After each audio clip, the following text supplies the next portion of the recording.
насыпной песочный пирог с творогом и клубникой, без яиц. Внутри нежный творог, сочная клубника и легкая ванильная нотка. Простой в приготовлении, а вкус как из детства. Для приготовления насыпного теста мне понадобится.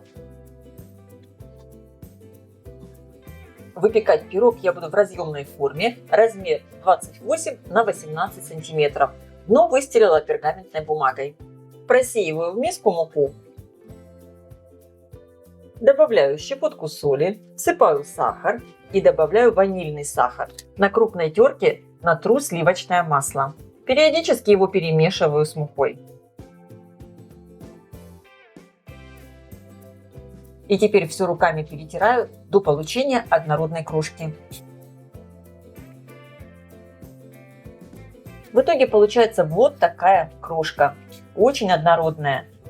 И посмотрите, если я ее сжимаю в руке, она собирается в один комок и при легком нажатии рассыпается. Тесто здесь готовится буквально за пару минут. Для приготовления начинки мне понадобится для начинки клубнику я уже помыла и почистила. Немного ее разрезаю и перекладываю в миску. Конечно, в этот пирог вы можете добавлять столько клубники, сколько хотите. Всыпаю сахар и крахмал. Хорошо перемешиваю. Песочную крошку разделю примерно пополам. И половину выкладываю в форму. Распределяю ровным слоем. Ничего сильно прижимать не надо. Сверху выкладываю творог. Для рецепта я использую домашний творог. Как сделать его дома, вы можете посмотреть у меня на канале. Я оставлю ссылку под видео в описании. Творог у меня не кислый, поэтому я в него не добавляю сахар. И тем более, что сахар у меня есть уже в клубнике. И теперь выкладываю клубнику с сахаром и крахмалом. Посмотрите, клубника у меня постояла буквально пару минут и уже пустила сок. Еще раз ее перемешиваю и выкладываю сверху на творог. Также стараюсь распределить равномерно. Аромат, конечно, стоит просто потрясающий. Как пахнет клубника.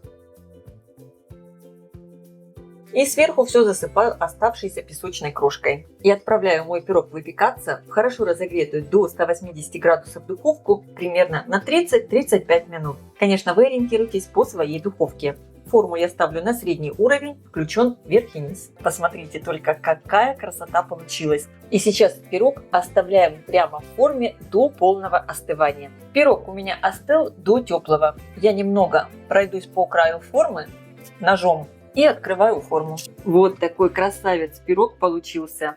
И какой же он ароматный. Я сразу весь пирог разрежу на порционные кусочки. Пирог получился просто невероятно вкусный. Рассыпчатое песочное тесто с ванильной ноткой и нежный творог с сочной клубникой внутри.